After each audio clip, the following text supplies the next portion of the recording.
Tara, luto tayong ginisang ampalaya. Ihanda na natin ang mga sangkap. Ayan, tandaan nyo na lang yan.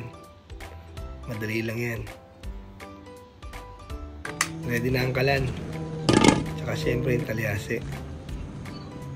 Mantika.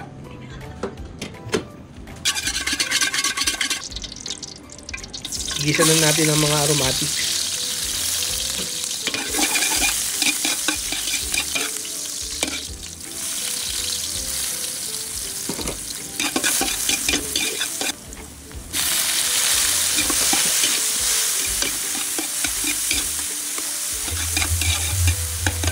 Ilagay na rin natin ang baboy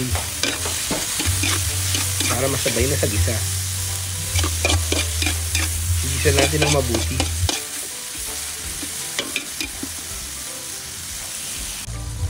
Naglagay na rin ako ng patis tsaka paminta.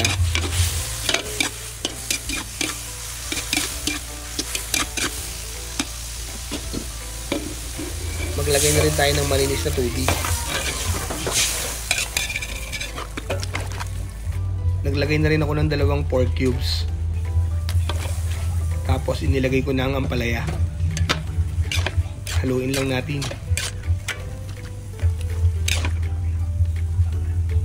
Nagdagdag pa ako ng asin.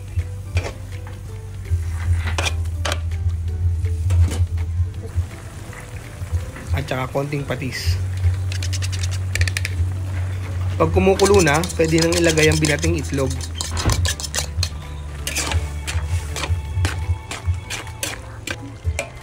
Nilagay ko na rin ng chicharon. Konting pakulo na lang.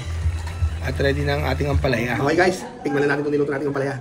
Pakabaan na natin to. Minsan-minsan papaan natin tayo ng mga gulay para pambalanse sa mga kolesterol sa araw-araw. Tingnan natin. Ayan o. Chicharon o. Ampalaya, aray ka. Sarap niyan. Mahirip.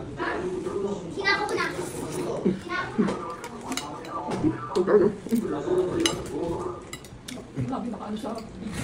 Wow! Plastic lang. Madali lang.